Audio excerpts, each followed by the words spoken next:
Somebody say, pray. Tell your neighbor, pray. Let me say the last one for today, and then we'll build on Wednesday. The power of discipline. Somebody shout, discipline.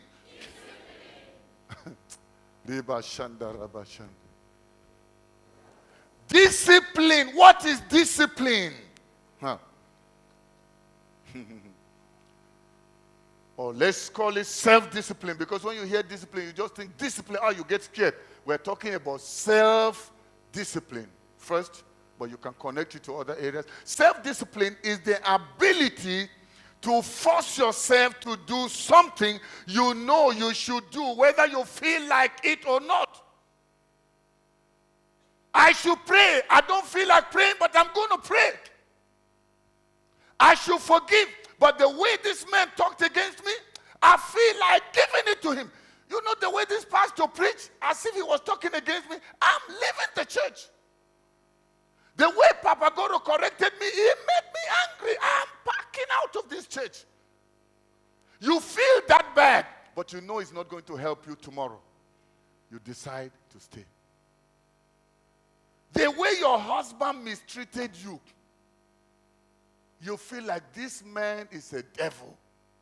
But since you remember God never gave you a devil as a husband, then you do what?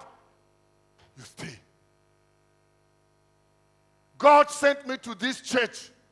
So no matter who offended me or didn't visit me, I didn't come here for visitation. I came here for my destiny and to serve others. So let people visit me or don't visit me. What matters is the thing I should ask myself, am I visiting somebody? Not worrying about they didn't visit me. I should be the one doing it since I know it's good to do. No, this church, they don't love. They don't love. All my responsibility is not to check on other people or judge other people. For me, is to make sure even if they don't love, I am loving.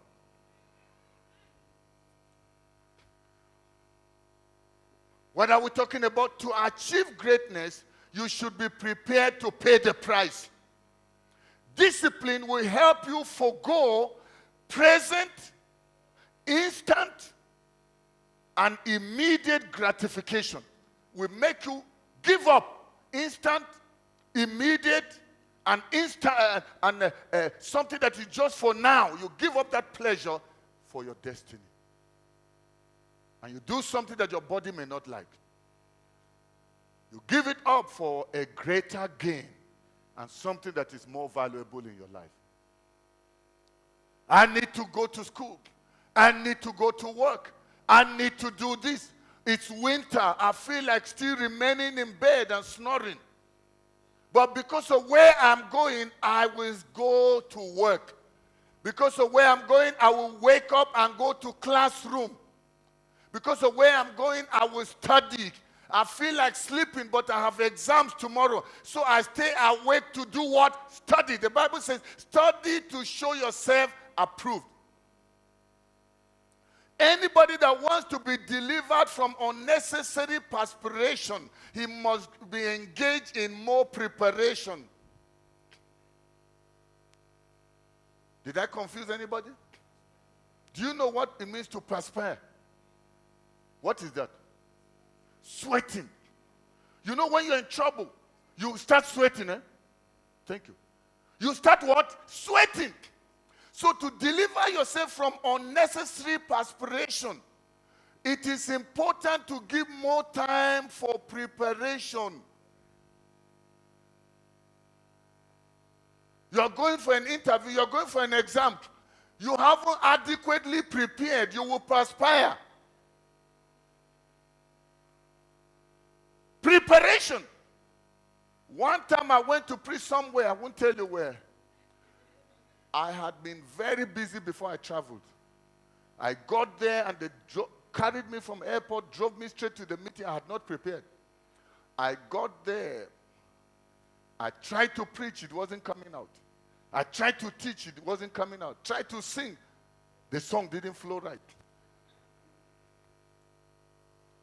I told stories. The people didn't understand the story.